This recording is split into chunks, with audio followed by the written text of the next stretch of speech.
The sand beneath Thomas Lawson's boots was burning hot even through the thick leather as he spotted her standing alone on that ridge. A woman whose silhouette against the blazing afternoon sky made him pull his horse to a stop and stare. It was August of 1877, and the California desert stretched endlessly in all directions around Calico, a mining town that had sprung up like a desperate flower in this unforgiving landscape. Thomas had been riding for 3 days straight, carrying dispatches from San Bernardino to the mining operations, and he was bone tired, but something about the way this woman stood there, perfectly still, gazing toward the eastern horizon, made him forget his exhaustion entirely.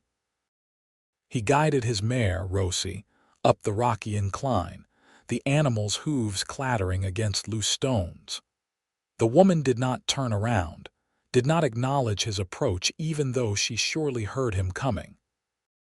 As he drew closer, Thomas could see she wore a simple gray dress that had seen better days, the hem dusty and torn in places. Her dark blonde hair was pulled back in a braid that hung down between her shoulder blades, and her shoulders were slightly burned from the sun. "Madam," Thomas called out, stopping Rosie a respectful distance away. "Are you all right?" The woman turned slowly, and Thomas felt something shift in his chest. She had eyes the color of sage, green and gray all at once, and a face that was both delicate and strong. She looked to be in her early 20s, perhaps 23 or 24, close to his own 26 years. There was a sadness in her expression, but also a determination that intrigued him. "I am searching for tomorrow," she said, her voice soft but clear, as if this was a perfectly reasonable answer to his question. Thomas dismounted, holding Rosie's reins loosely. "That is a curious thing to search for, madam. Mind if I ask what you mean by that?" She turned back to the horizon, and Thomas moved to stand beside her, following her gaze.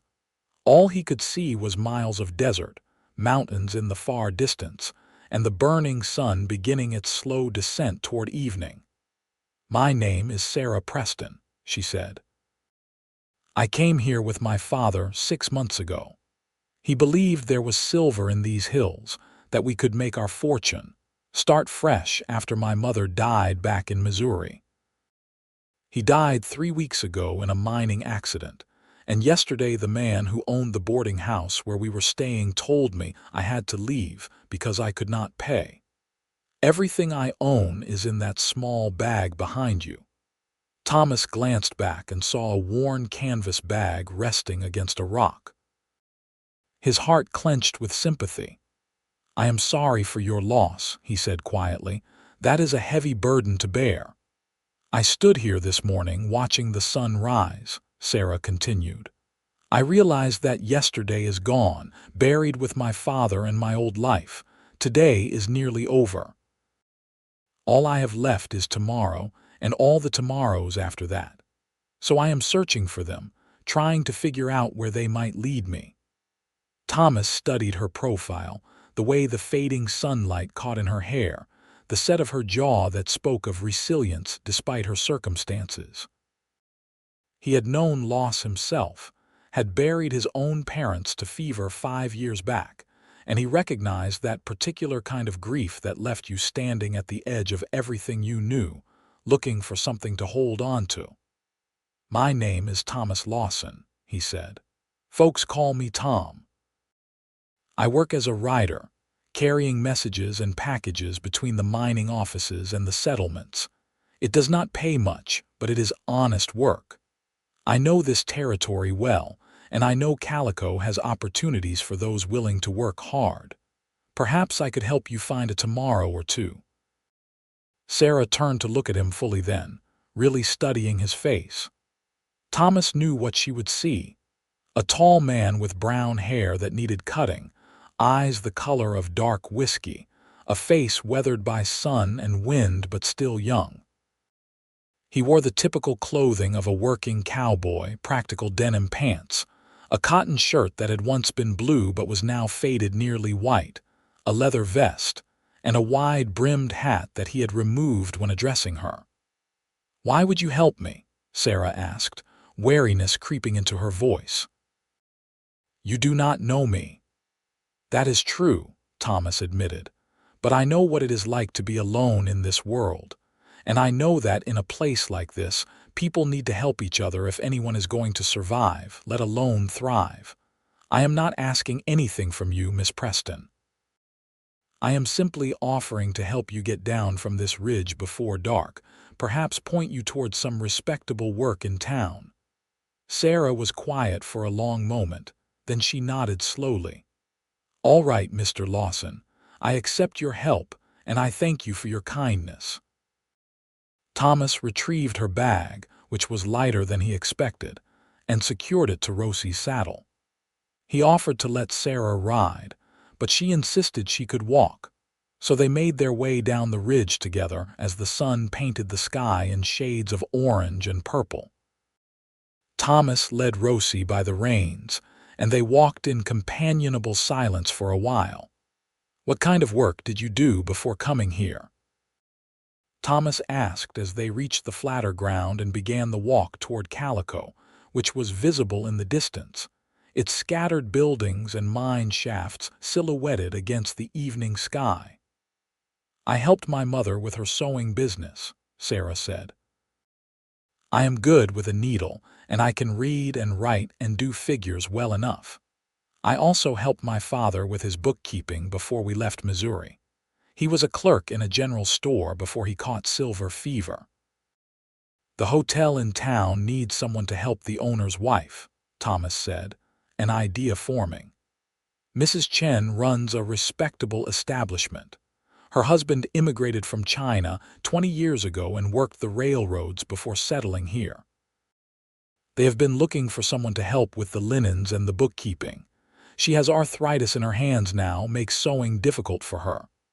"Would they hire me?" Sarah asked, and Thomas heard hope creeping into her voice. "I cannot promise, but I can introduce you," Thomas said.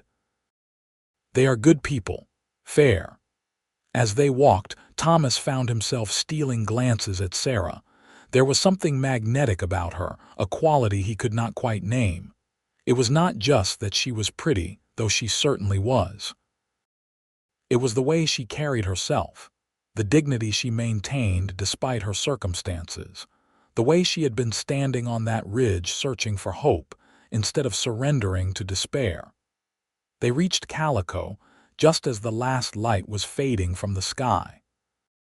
The town was a rough collection of wooden buildings, tents, and hastily constructed structures that housed the miners, merchants, gamblers, and other people who flocked to anywhere silver or gold might be found.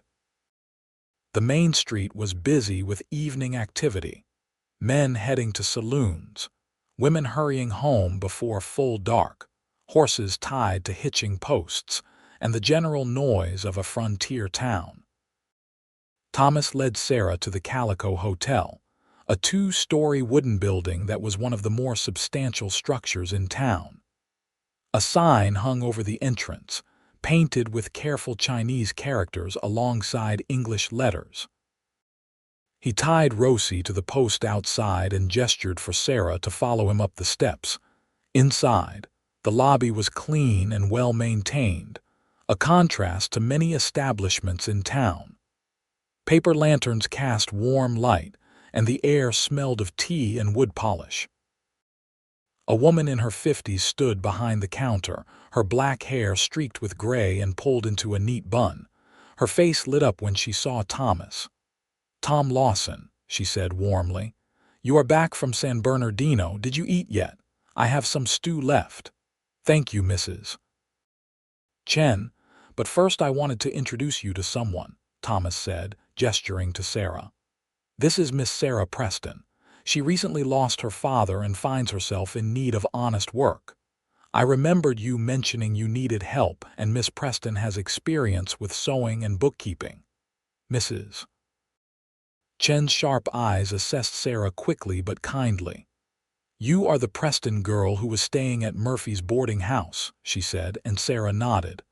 "I heard about your father. I am very sorry. Mining is dangerous work." "Thank you, madam," Sarah said quietly. "You know sewing, bookkeeping?" Mrs. Chen asked. "Yes, madam. My mother ran a sewing business in Kansas City, and I assisted her from the time I was 12 until she passed 2 years ago. I helped my father with bookkeeping as well. I can provide references from Missouri, though it would take time to send and receive letters." Mrs. Chen nodded thoughtfully. "We have 16 rooms in this hotel. The linens alone are more work than my hands can manage anymore, and my husband's bookkeeping is terrible, though do not tell him I said so. Can you start tomorrow?" Sarah's face transformed with relief and hope. "Yes, madam, absolutely." "The pay is not much," Mrs. Chen warned. $30 a month plus room and board. You would have a small room on the second floor. Take your meals with us. The work is hard but honest." "That is more than generous," Sarah said, and Thomas could hear the emotion in her voice. "Thank you, Mrs. Chen. You will not regret this." "I do not think I will," Mrs. Chen agreed. "Now both of you must be hungry. Come to the kitchen and eat something. Tom, you will stay tonight. Your usual room is available." Thomas had been planning to camp outside town and save his money, but the offer was tempting, and he found himself not quite ready to leave Sarah's company yet. "That would be kind, thank you." The kitchen was warm and filled with wonderful smells. Mrs. Chen's husband, James Chen, was a compact man with a ready smile who welcomed them both. They sat around a worn wooden table and ate beef stew with rice, and Thomas watched Sarah slowly relax as the reality of her good fortune sank in. Color returned to her cheeks, and she ate with the appetite of someone who had been rationing her last bit of money. "How did you two meet?" James asked, his curiosity evident. "I found Miss Preston on the ridge east of town," Thomas said. "She was watching the horizon." "Searching for tomorrow," Sarah added softly, meeting Thomas's eyes across the table. Something passed between them, a connection that made Thomas's pulse quicken. After dinner, Mrs. Chen showed Sarah to a small but clean room on the second floor. Thomas went to his own room, a simple space he had stayed in many times during his travels. He lay on the bed, hands behind his head, and found he could not stop thinking about Sarah Preston and her sage-colored eyes. Over the following weeks, Thomas found reasons to visit Calico more often than his work strictly required. He told himself it was because he wanted to make sure Sarah was settling in well, that he felt responsible for having helped her find the position. But the truth was, he was drawn to her in a way he had never experienced before. He would stop at the hotel to take his meals, timing his visits to when Sarah might be in the dining room or working in the lobby. They would talk, at first in brief exchanges, then in longer conversations. He learned that she loved reading but rarely had access to books. He began bringing her whatever books or newspapers he encountered in his travels, and her delight at these gifts made his chest warm. Sarah proved to be an excellent worker. Within 2 weeks, she had reorganized the hotel's entire linen system and had straightened out the bookkeeping that James had let slide into chaos. Mrs. Chen sang her praises to anyone who would listen, and Sarah began to build a life in Calico. One evening in late September, Thomas arrived in town just as Sarah was finishing her work for the day. The heat of summer was finally breaking, and the evenings had become pleasant. He found her sitting on the hotel's front porch, mending a torn sheet in the fading light. "You work too hard," he said, climbing the steps to join her. Sarah looked up, and her face brightened in a way that made his heart beat faster. "Says the man who rides hundreds of miles every week." "That is different. I enjoy riding," Thomas said, settling into the chair beside her. "Though I confess, Coming back to Calico has become the part of my work I enjoy most. Sarah's hand stilled on the sewing. Has it? It has, Thomas said, deciding it was time to be more direct. Miss Preston, Sarah, I hope I am not being too forward, but I think about you often when I am away. I wonder if perhaps you might accompany me on a walk sometime when you are not working. Sarah set down her sewing, a smile playing at her lips. I think about you too, Tom. And yes, I would like that very much. They began walking together in the evenings when Thomas was in town. Calico had little in the way of romantic settings, but they made do. They walked the edges of town where the desert opened up, talking about everything and nothing. Sarah told him about her childhood in Missouri, her mother's death from consumption, her father's desperate hope that moving west would give them a fresh start. Thomas shared his own history, growing up on a small ranch in Texas, losing his parents, drifting until he found work as a rider. Do you ever think about settling down? Sarah asked one evening as they stood watching the stars emerge in the darkening sky. Having a place of your own instead of constantly traveling. I used to think I was not made for settling, Thomas admitted. That I was meant to keep moving, never putting down roots. But lately, I have been wondering if maybe I just had not found a reason to stay in one place.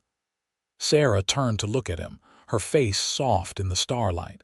And have you found a reason now?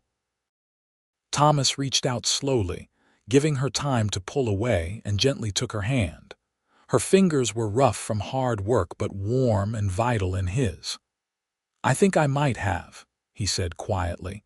Their relationship deepened as autumn gave way to winter. Thomas began taking fewer long trips, finding work closer to Calico so he could spend more time with Sarah. They became a familiar sight in town, the cowboy and the hotel worker, clearly falling in love. In November, Thomas was offered a position managing a stable in Calico. The pay was steady if modest, and it would mean he could stop traveling constantly. He found Sarah in the hotel's back garden, hanging linens to dry in the cold morning air. I need to talk to you about something, he said, his breath visible in the chilly air. Sarah turned, a clothespin in her hand, concern flickering across her face. What is it? I was offered a job, he said, managing the stable on 3rd Street. It would mean staying here in Calico permanently, giving up the riding work. That is wonderful, Sarah said, but her voice was cautious. Is it not? It would mean taking a cut in pay, at least at first, Thomas said. And it would be a big change. But Sarah, I want to take it. I want to stay here because this is where you are. These past months, getting to know you, falling in love with you, it has changed everything for me. I do not want to keep riding away. I want to build a life here with you if you will have me. Sarah dropped the clothespin, her hand coming up to her mouth. Tom, are you saying what I think you are saying? Thomas moved closer, taking both her hands in his. I am saying I love you, Sarah Preston. I am saying I want to marry you if you will have me. I know I am just a cowboy without much to my name, and you deserve someone who can give you more, but I promise I will work hard every day to build a good life for us. Tears spilled down Sarah's cheeks, but she was smiling. Yes, she said, her voice breaking with emotion. Yes, I will marry you, Tom Lawson. I love you too. You found me when I was searching for tomorrow, and you have shown me that tomorrow can be beautiful when you have someone to share it with. Thomas pulled her into his arms, holding her close, and then he kissed her for the first time. It was a gentle kiss, full of promise and hope, and when they pulled apart, both were grinning like fools. They were married in January of 1878 in a small ceremony at the hotel. Mrs. Chen insisted on hosting, and half the town showed up. Sarah wore a simple white dress that Mrs. Chen had helped her sew, and Thomas wore new clothes purchased especially for the occasion. The local minister officiated, and when Thomas slipped a simple gold band on Sarah's finger, He felt like the luckiest man alive. They rented a small house on the edge of town, just 2 rooms and a kitchen, but it was theirs. Thomas worked at the stable, rising before dawn and coming home after dark, but he never complained. Sarah continued working at the hotel part-time, saving every penny she could spare. In the evenings, they would sit together in their small home, and Sarah would read aloud from whatever book Thomas had managed to find for her, or they would simply talk about their days, their dreams, their plans for the future. "I want children," Sarah said one night as they lay in bed, her head resting on his chest. "At least 3 or 4. I want our home to be filled with noise and laughter." Thomas stroked her hair, contentment washing over him. "Then we will have children, as many as you want." "I want to give you everything, Sarah." "You already have," she said softly. "You gave me tomorrow when I had nothing left. That is everything." By spring, Sarah was pregnant. She glowed with happiness, though the morning sickness was rough. Mrs. Chen fussed over her, insisting she cut back on her hours at the hotel. Thomas was both thrilled and terrified, determined to be a good father, though he had no example to follow, his own father having died when Thomas was barely 21. In October of 1878, Sarah gave birth to a healthy baby boy. They named him Henry, after Thomas's father. Thomas held his son for the first time and felt his entire world shift. This tiny person, with his wispy brown hair and powerful lungs, was his responsibility, his legacy, his future. Sarah was a natural mother, patient and loving but also practical. They were not wealthy, but they were happy. Thomas worked hard at the stable, and his reliability and skill with horses earned him a reputation. By the time Henry was 1 year old, Thomas had saved enough to buy the stable from its aging owner. It was a risk, taking on debt, but Sarah believed in him, and that gave him the courage to try. The stable business grew steadily.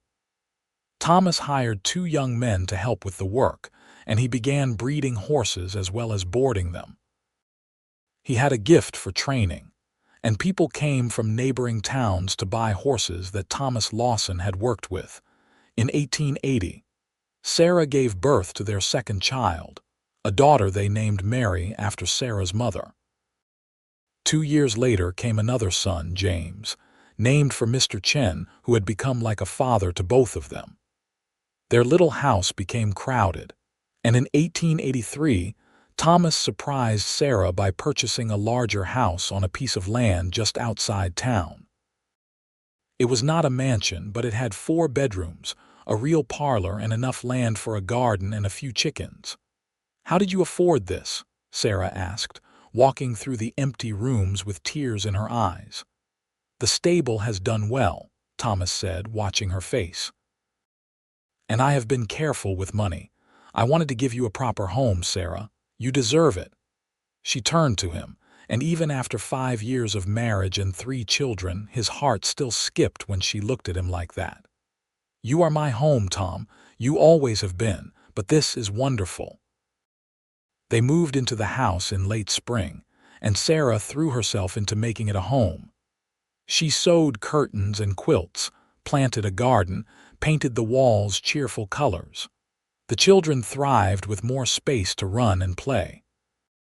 Thomas built a swing that hung from an old oak tree in the yard, and he would push Henry and Mary for hours while baby James napped in Sarah's arms on the porch. One evening, as they sat on their porch watching the sun set over the desert, Sarah leaned her head on Thomas's shoulder. "Do you remember the day we met, when I told you I was searching for tomorrow?" "I remember everything about that day," Thomas said, wrapping his arm around her. "I could not have imagined this," Sarah said, gesturing to the house, the children playing in the yard, the life they had built. "When I stood on that ridge, I was so lost, so afraid. And then you appeared like something out of a dream, and you helped me find my way." "You did the hard work," Thomas said. You were brave enough to keep going when everything seemed hopeless. I just pointed you in the right direction." "You did more than that," Sarah insisted. "You gave me love, a family, a home. You gave me a lifetime of tomorrows." Thomas kissed the top of her head, breathing in the familiar scent of her hair. "And you gave me a reason to stop running, to put down roots. You taught me that home is not a place, it is a person. It is you." The years continued to pass, each one bringing new challenges and new joys. In 1885, Sarah gave birth to their fourth child, another daughter they named Elizabeth. The stable business continued to grow, and Thomas became one of the more prosperous businessmen in Calico. But success never changed him. He remained the same kind, hard-working man who had stopped to help a woman on a ridge all those years ago. In 1887, Henry was 9 years old and already showing an interest in horses.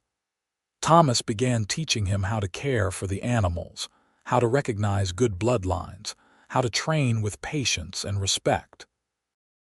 Mary was 7 and had inherited her mother's skill with a needle, already helping Sarah with mending. James was 5 and wild as the wind, constantly getting into mischief. Elizabeth was 2 and the light of everyone's life, with blonde curls and her mother's sage-colored eyes. One day, a letter arrived from Missouri. It was from Sarah's cousin, whom she had not heard from since moving west. The letter contained news that Sarah's childhood home had finally been sold, and there was a small inheritance coming to her, about $200. What should we do with it? Sarah asked Thomas that evening as they discussed the unexpected windfall. Thomas considered. "What do you want to do with it?" Sarah was quiet for a moment. "I want to buy books," she said finally. "Lots of books. I want our children to have an education, to have access to stories and knowledge. And I want to help start a school here in Calico. The children deserve better than the scattered lessons they get now." Thomas smiled at his wife, love swelling in his chest. Even after all these years, she could still surprise him, still inspire him with her generous heart and her vision for the future. "Then that is exactly what we will do." Sarah used part of the inheritance to purchase a collection of books from a seller in San Francisco. The rest she donated to help establish a proper schoolhouse in Calico. She rallied other women in town, convincing them to contribute what they could. And by the fall of 1887, Calico had its first real school building with a teacher brought in from Sacramento. On the day the school opened, Thomas stood with Sarah, watching their children file into the building with the other students. Sarah had tears in her eyes. "What are you thinking?" Thomas asked softly. "I am thinking about that day on the ridge," Sarah said. "I was searching for tomorrow, for some glimpse of hope or purpose, and look at what tomorrow brought, not just for me, but for all these children. Every choice we make, every small kindness, it ripples out." Thomas took her hand. "You have made a lot of ripples, Sarah Lawson." She smiled at him. "We made them together." As their children grew, the stable business evolved. By 1890, Thomas was not only breeding and training horses, but had also begun running a freight service, transporting goods between Calico and larger towns. Henry, now 12, worked alongside his father every day after school, learning the business. Mary helped her mother with the bookkeeping and had begun teaching younger children to read in the evenings. James, at 8, was still wild but showed signs of his father's way with animals. Elizabeth, now 5, followed Sarah everywhere, imitating her mother's every action. In 1892, Sarah's work with the school had expanded. She had started a small library in a room of their home, open to anyone in town who wanted to borrow books. She taught adult literacy classes twice a week for minors and workers who had never learned to read. Thomas would watch her with these students, her patience and encouragement, and fall in love with her all over again. One night, after the children were asleep and they were alone in their bedroom, Thomas pulled Sarah into his arms. "I have been thinking," he said. "That is always dangerous," Sarah teased, but her eyes were warm. "I want to take you somewhere," Thomas said. "Just the two of us. Mrs. Chen has offered to watch the children for a few days. I want to take you to the coast to see the ocean. You have been working so hard, doing so much for everyone else. I want to give you an adventure." Sarah's face lit up. "I have never seen the ocean." "I know," Thomas said. "So let me show it to you." They traveled to San Diego in March of 1892, taking the train from Barstow. It was the first time they had been alone together for more than a few hours since, before Henry was born. They stayed in a small hotel near the water, and Thomas watched Sarah's face as she saw the Pacific Ocean for the first time. She stood on the beach, the wind whipping her hair around her face, tears streaming down her cheeks. "It is beautiful," she whispered. "So vast. It makes me feel small but also connected to something bigger." Thomas wrapped his arms around her from behind, and they stood there together, watching the waves crash against the shore. "I love you, Sarah," he said. "After all these years, after everything we have been through, I love you more now than I did on that day I found you on the ridge." Sarah turned in his arms, reaching up to cup his face with her hands. "You are my greatest adventure, Tom Lawson. Every tomorrow with you has been a gift." They spent 3 days by the ocean, walking the beaches, exploring the growing city of San Diego, talking about their children and their dreams for the future. It was a time of reconnection, of remembering who they were as individuals and as a couple, not just as parents and business people. When they returned to Calico, they were refreshed and ready to dive back into their busy lives. The children had missed them terribly, and there was much catching up to do. But Thomas and Sarah both carried the memory of those days by the ocean, a reminder that their love was the foundation everything else was built upon. In 1894, Henry turned 16 and announced that he wanted to formally become Thomas's business partner. They drew up papers, and Henry Lawson became part owner of Lawson Stables and Freight. Thomas was proud of his son, who had grown into a responsible young man with a good head for business and a genuine love for the work. Mary, at 14, had become a skilled seamstress like her mother and grandmother before her. She had begun taking commissions, making dresses and shirts for people in town. She was quiet and thoughtful, with a kind heart and a sharp mind. James, now 12, was attending school but spent every free moment at the stable or exploring the desert. Elizabeth, at 9, was proving to be the most scholarly of all the children, always with her nose in a book. In 1896, when Thomas was 45 and Sarah was 43, they celebrated their 18th wedding anniversary. Their children threw them a surprise party, inviting half the town. The Chens were there, both now quite elderly but still spry. Many of the people whose lives Sarah and Thomas had touched over the years came to celebrate with them. As Thomas stood in their home, surrounded by friends and family, he found Sarah in the crowd. Their eyes met across the room, and he saw in her face the same love and commitment he had seen on their wedding day.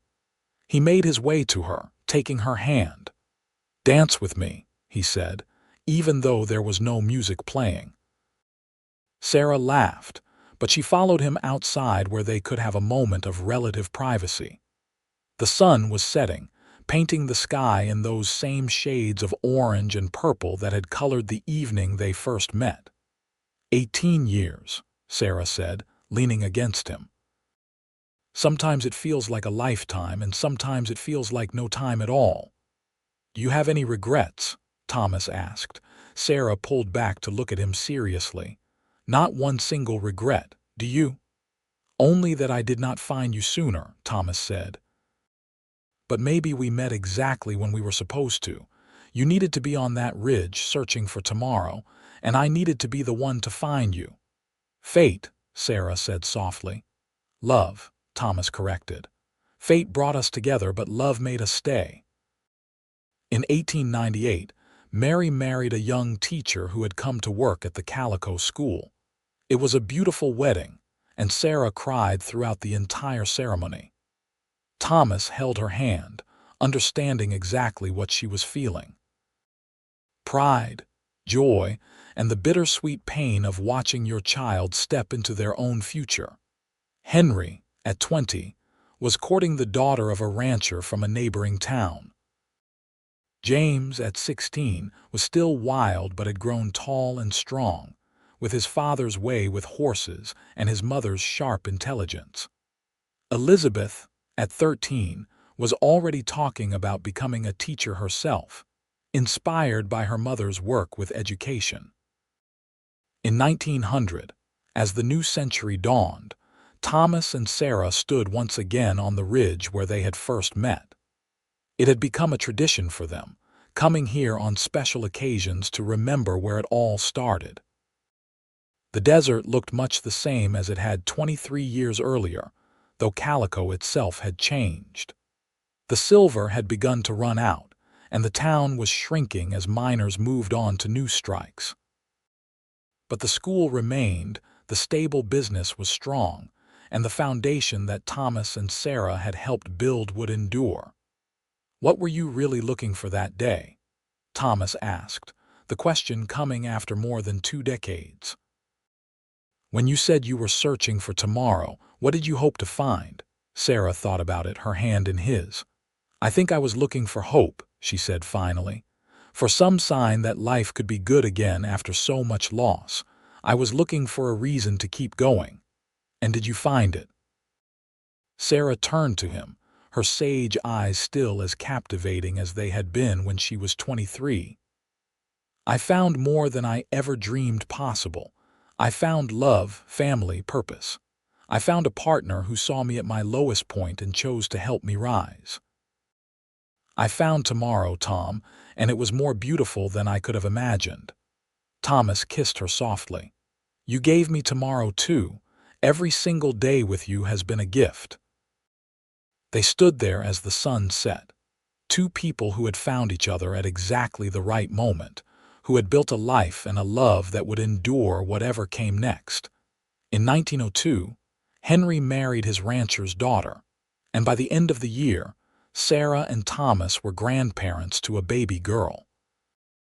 The joy of holding their grandchild, seeing their son become a father, was overwhelming. Sarah would sit for hours with the baby, singing the same lullabies she had sung to her own children. James, now 20, had decided to join the cavalry. It was a difficult decision for the family, especially for Sarah, who worried constantly about her adventurous son. But they supported his choice, understanding that he needed to find his own path, just as they had found theirs. Mary and her husband had moved to Sacramento, where he had taken a position at a larger school. They visited often, and Mary was pregnant with their first child. Elizabeth, at 17, was preparing to attend a women's college in San Francisco, determined to become a teacher and eventually open her own school. "They are all leaving us," Sarah said one night, a touch of sadness in her voice. Thomas pulled her close. "They are not leaving us. They are going out into the world we helped prepare them for. That was always the goal, remember, to give them the tools and the love they needed to build their own tomorrows." "I know," Sarah said, "and I am proud of them, all of them. It is just harder than I expected, letting them go." "We are not losing them," Thomas said gently. "We are gaining. More children through marriage, grandchildren. Our family is growing, not shrinking. And you and I, we still have each other. That has not changed." Sarah looked up at him, and even after 24 years of marriage, the love in her eyes made his heart race. "You are right. As long as I have you, I have everything I need." In 1905, the town of Calico was nearly a ghost town. The The silver mines had played out and most residents had moved on. But Thomas and Sarah stayed, along with a handful of others who had made this place home. The stable business had adapted, focusing more on the freight and transportation side. Thomas and Henry ran it together, with Henry increasingly taking over the day-to-day operations as Thomas began to slow down. James had survived his time in the cavalry and had returned home, taking a position as a deputy sheriff in Barstow, the nearest substantial town. He visited regularly, and Thomas and Sarah were relieved to have him back safely. Mary and her husband now had 3 children and were running a successful school in Sacramento. Elizabeth had graduated from college and was teaching at a school for girls in San Francisco, unmarried and happy, devoted to her students. In 1907, Thomas turned 56. He had lived a good life, a long life by frontier standards, but he was beginning to feel his age. His joints ached in the mornings, and the hard work of running the stable wore on him more than it once had. But he still rose every morning with purpose, still kissed Sarah before heading out to work, still found joy in the simple rhythms of their life. One evening, Sarah found him sitting on their porch, watching the sunset with a thoughtful expression. "What are you thinking about?" she asked, settling into the chair beside him. "I am thinking about time," Thomas said. "How fast it goes, how precious it is. I am thinking about that young woman I found on the ridge 30 years ago and how she changed my entire life. That young woman would not have survived without the kind cowboy who stopped to help her," Sarah said softly. "We saved each other, Tom." "Yes," Thomas agreed. "We did. And I would do it all again in a heartbeat. Every moment, every challenge, every joy, all of it." Sarah reached for his hand. "We have built a good life together. The best life," Thomas said. "Sarah, if I could go back to that day, knowing everything that would happen, all the struggles and the triumphs, I would still choose you. Every single time I would choose you."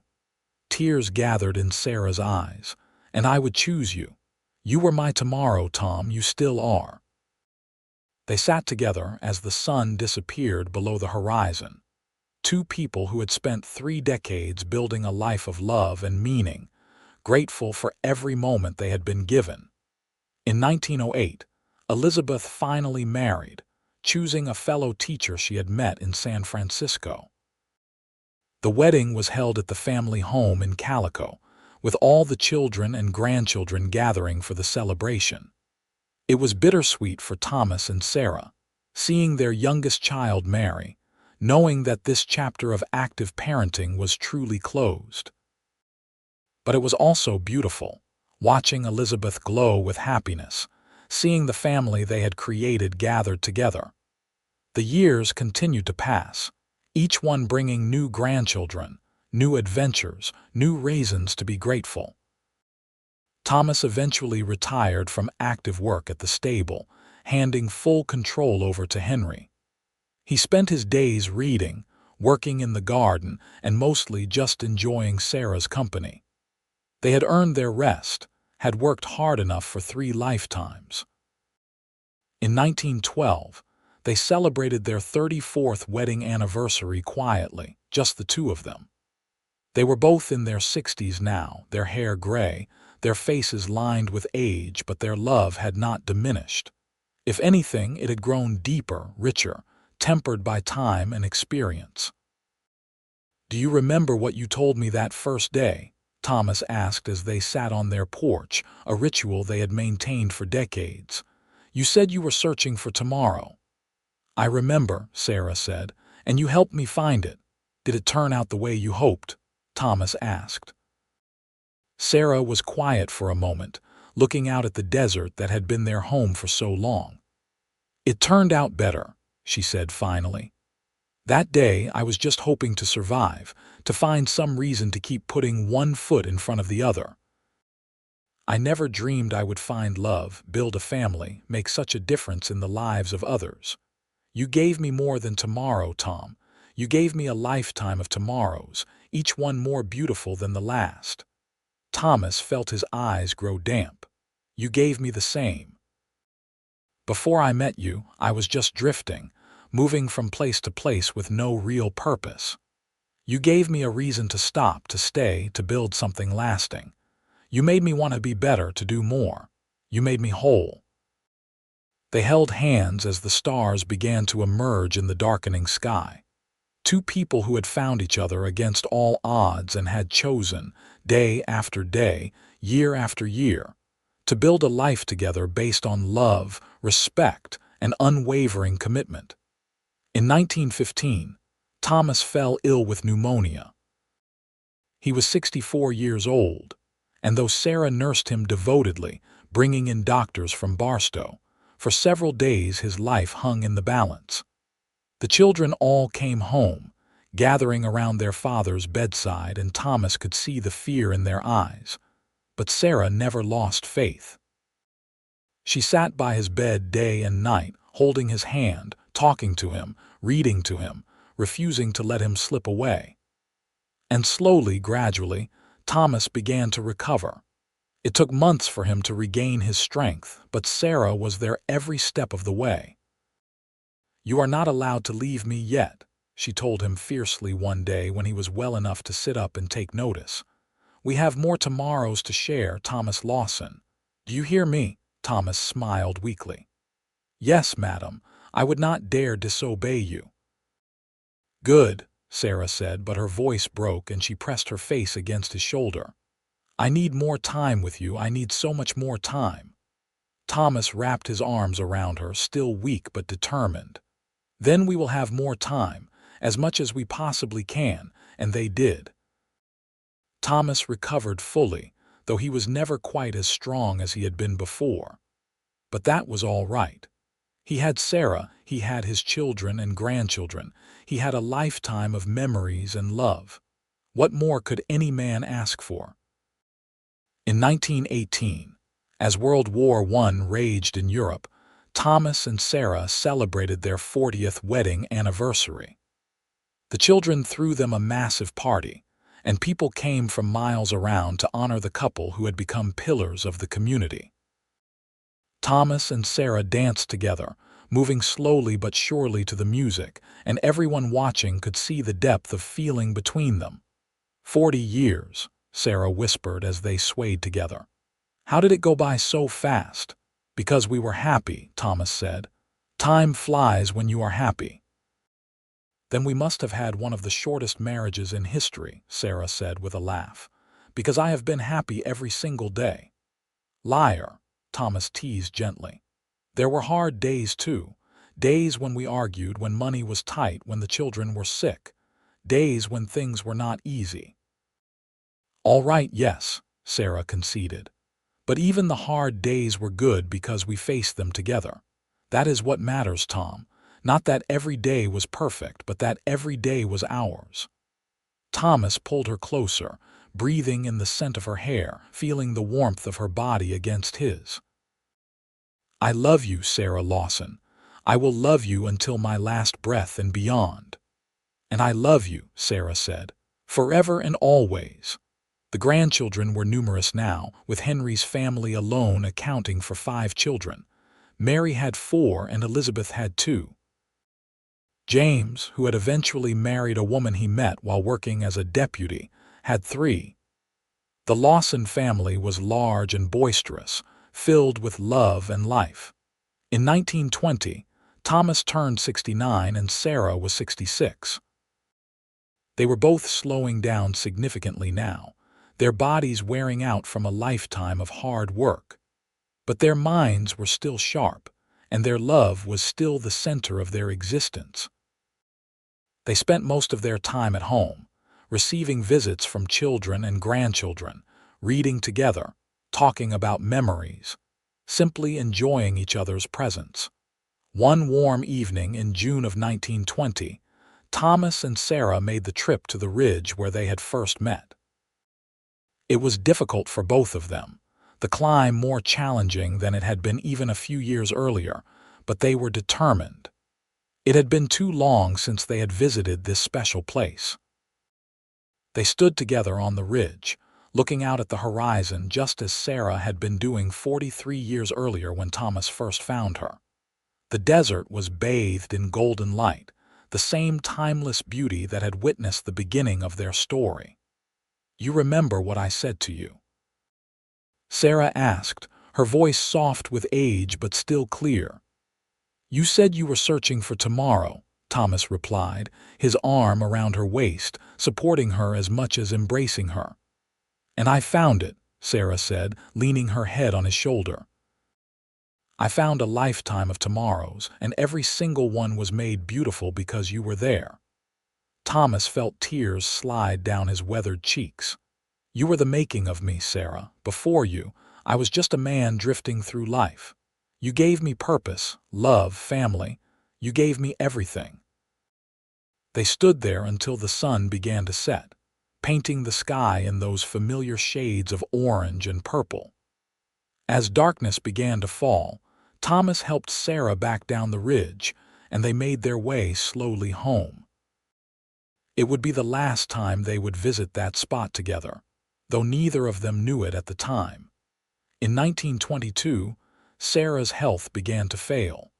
She had always been strong, but at 68, her body was finally giving out.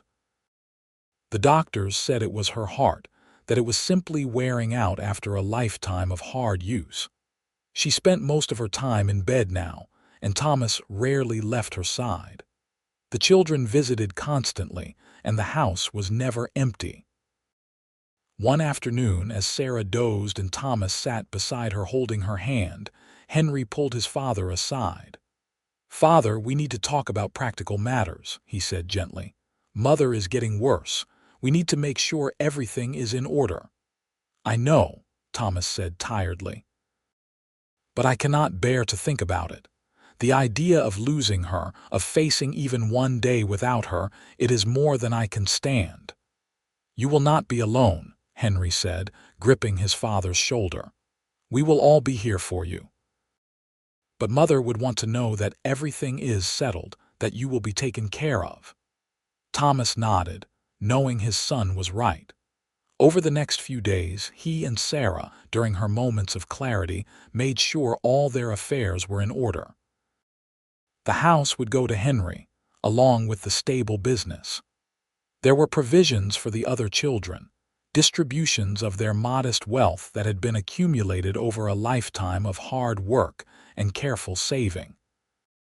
But more important than any material concerns were the conversations they had during those long, quiet hours. They reminisced about their life together, about the children, the struggles and triumphs, the love that had sustained them through everything. "You have any regrets?" Thomas asked her one evening as she lay in bed, her breathing labored. Sarah thought about it, her hand weak in his. "I regret that we do not have more time," she said finally. "I wish we could have 100 more years together, but in terms of how we lived our life, no regrets. We loved each other well, Tom. We raised good children, we helped our community, we built something meaningful. What more could anyone ask for?" "I wish I could have given you more," Thomas said, his voice breaking. "You deserved so much more than what I could provide." "You gave me everything," Sarah insisted, squeezing his hand with what little strength she had. "You gave me love, respect, partnership. You saw me as an equal, valued my mind and my heart. You made me laugh, you comforted me when I cried, you stood by me through everything. Tom, you gave me the life I was meant to have. Do not ever doubt that."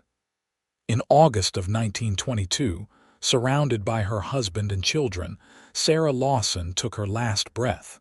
She was 68 years old and had lived a full, meaningful life. Thomas held her hand as she slipped away, his tears falling freely, his heart shattering into a million pieces. The funeral was attended by hundreds of people. Sarah had touched so many lives through her work with literacy and education, her kindness and generosity, her unwavering commitment to making her community better. But for Thomas, All that mattered was that the love of his life was gone, and he did not know how he was supposed to go on without her. The weeks after Sarah's death were the darkest of Thomas's life.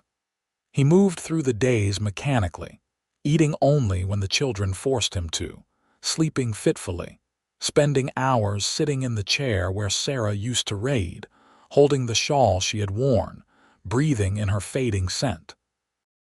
One evening, about a month after Sarah's death, Thomas walked to the ridge where they had first met. He had not been back since that last visit with Sarah 2 years earlier. He stood in the same spot where he had found her all those years ago, and he looked out at the horizon just as she had been doing. "I am searching for tomorrow," he said aloud, his voice rough with grief.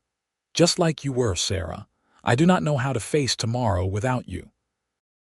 But even as he said it, he could almost hear Sarah's voice in his mind, gentle but firm.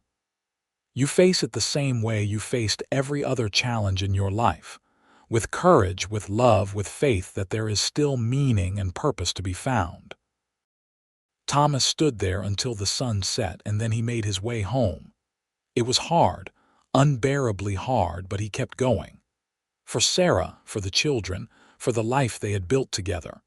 He would honor her memory by continuing to live, by continuing to love, by being there for their family.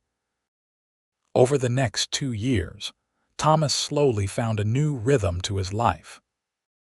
He spent time with his children and grandchildren, helping Henry with the business when he could, reading to the youngest grandchildren, sharing stories of Sarah so that they would always know what a remarkable woman their grandmother had been. In 1924, Thomas was 73 years old.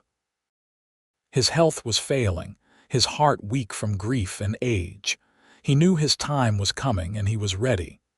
He had lived a long life, a good life, but he missed Sarah with every fiber of his being. The world without her was colorless, and he longed to be reunited with her. One evening in November, Thomas was sitting on the porch wrapped in blankets against the cold, watching the sunset. All 4 of his children were there, visiting together for the first time since Sarah's funeral. They sat with him, and he looked at each of them with pride and love. "Your mother and I, we had a good life together," he said, his voice weak. "We built something meaningful, something lasting, and the best part of what we built is you 4. You are good people, kind people, hardworking people. You make me proud every single day." "Father, you should not tire yourself out," Mary said, concern evident in her voice. But Thomas shook his head. "I need to say this. I need you to know how much I love you, how grateful I am that I got to be your father. Your mother, she was the heart of this family, but you are its future. Keep loving each other, keep looking out for each other. That is all that really matters in the end. Family, love, the connections we make with other people." That night, Thomas went to bed feeling at peace. He dreamed of Sarah, of the day they had met, of her standing on the ridge searching for tomorrow. In his dream, he walked up to her, and this time when she turned to look at him, she was young again, beautiful and full of hope. "I have been searching for you," dreamed Sarah said. "I am here," dreamed Thomas replied. "I will always be here." Thomas Lawson died peacefully in his sleep that night at the age of 73. He was buried beside Sarah in the small cemetery on the edge of Calico, their graves side by side, facing east toward the sunrise, toward tomorrow. The children grieved, but they also celebrated. Their parents had shown them what true love looked like, had given them an example of how to build a life of meaning and purpose. Henry continued to run the stable business, eventually passing it on to his own children. Mary's school in Sacramento thrived and grew. James became sheriff of Barstow and served with distinction for 20 years. Elizabeth opened her own school for girls in San Francisco, providing education to hundreds of young women who might not otherwise have had the opportunity. The grandchildren grew up hearing stories of their grandparents, of the cowboy who had found a woman searching for tomorrow, and how their love had created a legacy that would endure for generations. They learned about the importance of kindness, of helping others, of building relationships based on love and respect.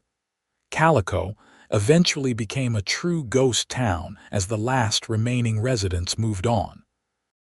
But the schoolhouse that Sarah had helped establish stood for decades, a testament to one woman's belief in the power of education.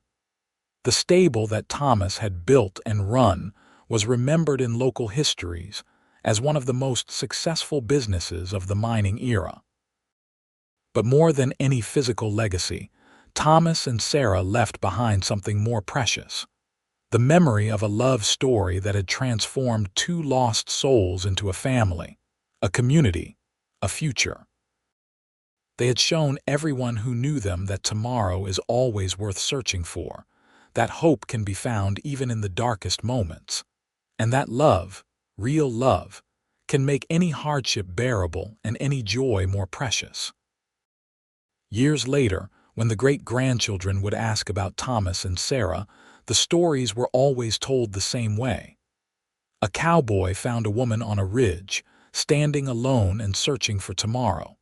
He stopped to help her, and in doing so they found each other. They built a life together based on love, respect, and unwavering commitment. They raised children who raised children who raised children, and every single one of them carried forward the lessons of kindness, courage, and love that Thomas and Sarah had embodied. The ridge where they met remained unchanged by time, a silent witness to the place where two people's lives had intersected and changed forever. The desert winds still blew across it. The sun still rose and set, painting the sky in brilliant colors, and if you stood there quietly, you could almost feel the presence of that long-ago moment when everything changed. Because that is the thing about tomorrow. It is always coming, always waiting, always full of possibility. And sometimes, if you are very lucky, you find someone to search for it with you. Someone who makes every tomorrow worth living, who turns the ordinary into the extraordinary, who shows you that home is not a place but a person. Thomas and Sarah found that in each other, on a hot August day in 1877, on a ridge outside Calico, California. And the life they built together, the love they shared, became the foundation for a family that would endure long after they were gone, a living testament to the power of love, hope, and the endless promise of tomorrow.